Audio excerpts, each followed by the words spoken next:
everyone and welcome back, and welcome to a 2023 no buy, low buy project that I thought was necessary to incorporate into my year. So going into this new year, I know we are pretty much done with January now, which seems absolutely insane. I wanted to kind of step back from my collection and really analyse the products that I have. Part of this video has kind of been spurred on by the fact that I am going to be doing a declutter. I'll probably do that over this weekend, so it will be up on my channel next week, over the next couple of weeks. And mentally I already have a note of a lot of products that I want to declutter or get rid of because they are expired. They're products that I don't really love, and it just kind of got me thinking I need to just rein it in a little bit more.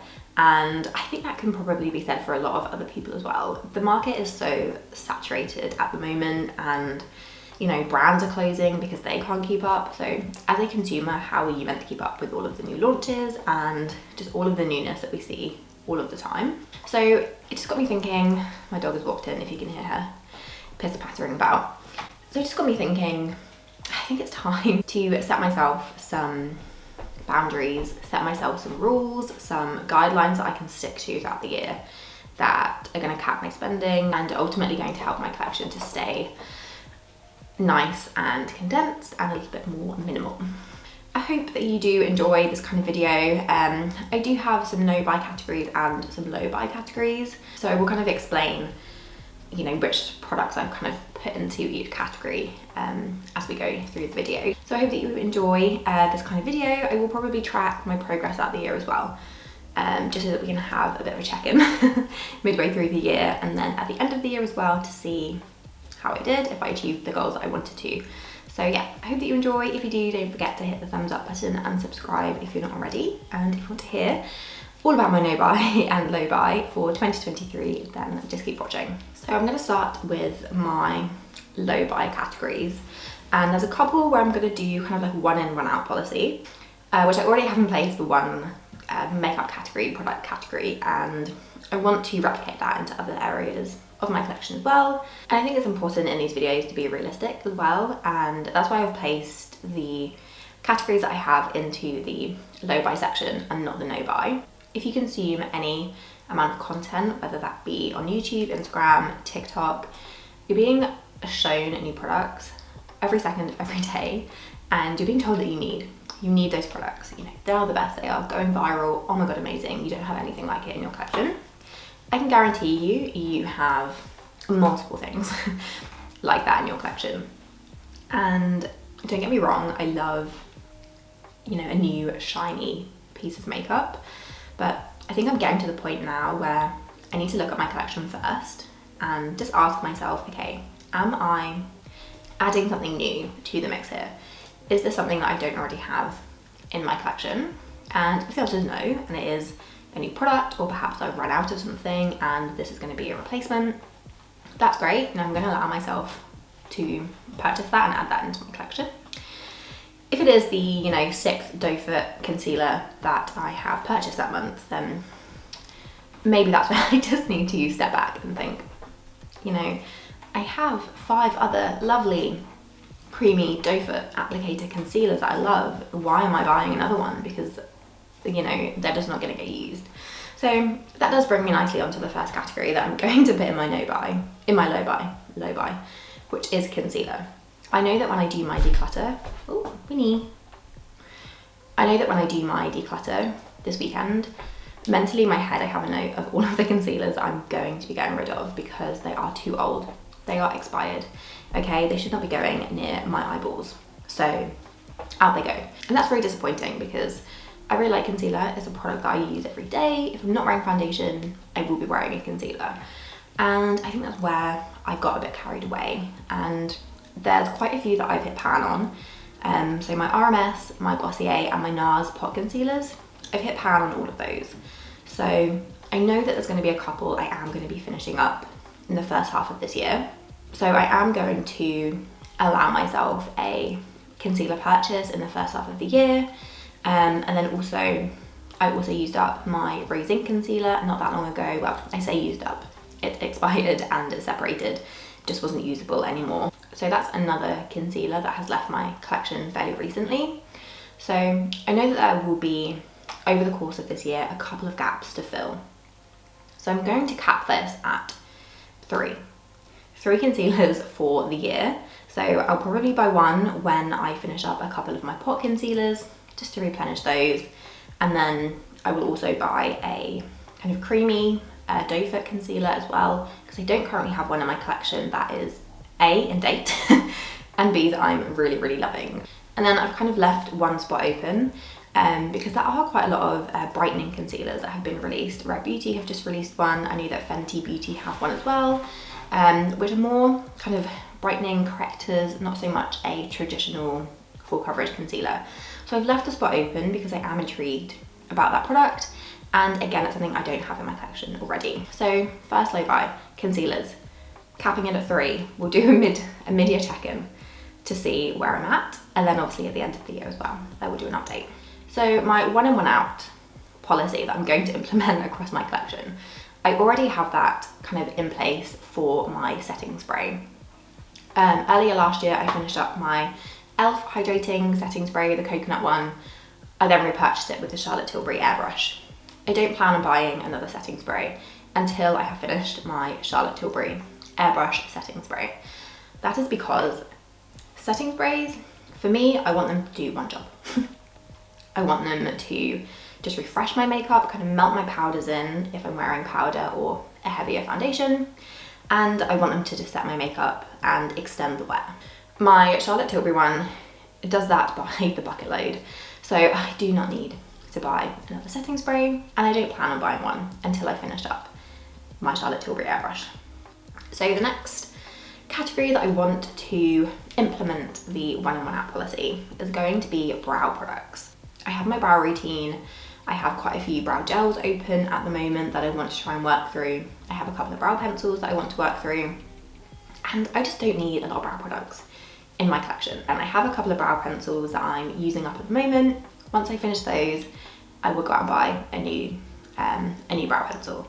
The only exception to this rule is going to be a tinted brow gel. The only one I have in my collection at the moment is the Kosas brow gel, and the colour match for me is just a bit warm. I don't love it. The formula is great. It's a very gripping brow gel. It definitely holds the brows in place and gives them a nice amount of colour and definition. But yeah, the tone is just a bit too warm for me. So I will be looking to buy another tinted brow gel. But again, once I've made that purchase, I won't be making another one until I've used up the one that is in my collection. So yes, brows is going to be another one. We're going to do a 1 in 1 out. So the last 1 in 1 out category is mascara. Again, similar to a setting spray, I don't need 5 mascaras that are going to do lots of different things, because ultimately I just want one staple, really good mascara formula that I can wear day to day, or if I want to build it up and use a couple of layers, I can do that as well. So I'm using my Charlotte Tilbury Pillow Talk Push Up Lash at the moment. I don't find that it smudges on me, it doesn't flake, so I'm happy, you know. I'm happy to use this one up, and then I can look at going out and buying a new one. Also with mascaras, you know, they do go off quite quickly.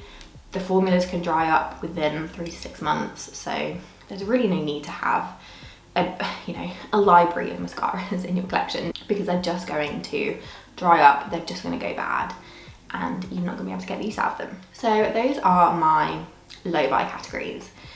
And now we're going to move into the no buy. And the first no buy category is going to be face powders, pressed powders, loose powders, any type of face powder that you are using to set your makeup. Okay, we are not going to see one. We're not going to see one enter my collection this year. I have 5 or 6 powders in my collection at the moment. My Bite Beauty one, which is in my project pan, you know, I haven't even hit pan on that yet, so I know that I've still got quite a lot of product left in there. My Charlotte Tilbury airbrush powder, one of my all-time favourites. I have hit pan on that, so I don't know how long that will last me, but you know, if I finish it up, that's great. It means I'm using the makeup that I'm buying. I have my Rimmel Stay Matte, which is a really good drugstore option, really do like that. I have my Hourglass Trio, very expensive product, love the quality of the Hourglass powders, they are 10 out of 10. I then have a couple of loose powders as well, which I rarely dip into.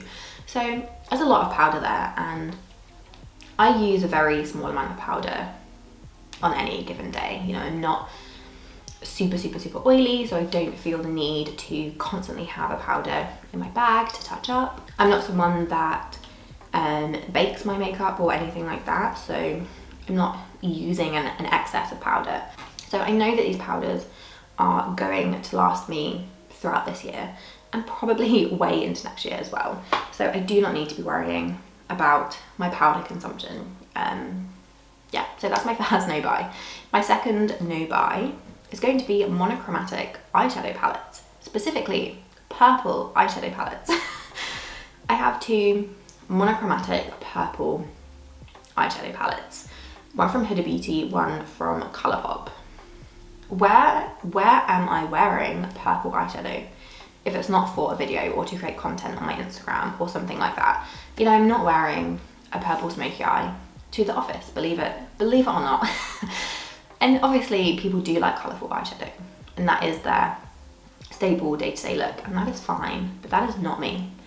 And the fact I have 2 monochromatic purple eyeshadow palettes in my collection, frankly, is ridiculous and unnecessary. So yeah, I mean, how many times have we been sucked in by a colour story, or, you know, there's a couple of textures which are like, oh my god, wow, I need that on my eyeballs right now. And we buy them, we play with them, and then they literally just sit in our collection and collect dust. I mean, let's be honest. Now, eyeshadow palettes can be in your collection for a little bit longer than, say, mascara or concealer. You know, they don't typically go off as quickly. But still, if you're spending, you know, 30, 40, 50 pounds on an eyeshadow palette, make it be one that you are genuinely really going to use. So my no buy is not going to encompass eyeshadow palettes as a whole here, but monochromatic, colourful eyeshadow palettes, specifically purple, not going to be ones I'm going to be buying this year because I don't need to, I don't really wear them. So, lesson learned there. My last no buy category is going to be powder highlight. I've excluded cream highlighter from this video because I know that there's going to be 2 I'm going to be decluttering. That leaves me with 1, and a single cream highlight that I'm going to be left with is already on its way out, and it's one I use quite a lot, so I might have to repurchase that, or I might, you know, want to try something new. So I'm not going to include cream highlights because I know that that's probably something I will buy this year. Powder highlights, however, I picked up the new Charlotte Tilbury one at the beginning of the year, and that's all I need. I just need 1 highlight. I'm not using a powder highlight all the time, and they do last years. Maybe they shouldn't, okay, but they do. And for me, on those small kind of special occasions that I want to reach for a powder highlight, I'm very happy with my Charlotte Tilbury one that I've bought. I also have a MAC one. I have one of the Becca highlighters as well, and like, do I use them? No. Have they been sitting in my collection for years and looking basically untouched? Yes. So yes, I've just bought the new Charlotte Tilbury one, but that was kind of to replace the highlight in the Film Star Bronze and Glow, because that is one I have used up and I really enjoy. So now that I've got this new shiny, lovely Charlotte Tilbury one, no more highlights for me, no more powder highlights for me. So that's going to be my makeup no buy, my makeup low buy for the next year. As I said, I probably will do a mid-year check-in so that we can see how many concealers I've bought, if I've repurchased a setting spray, you know, mascara, anything like that, or if there's any products that have tempted me and have made me break my low buy. I hope not. So I hope that you enjoy, and I hope that this inspires you to look at your collection as well. Just make you think twice when buying a new product. Am I just buying this because it's shiny and new? Or is it genuinely adding something new to my collection that I don't already have, or replacing something that I've just run out of? So I really hope that you enjoyed. If you did, don't forget to hit the thumbs up button and subscribe if you're not already. And I will see you in my next one. Bye.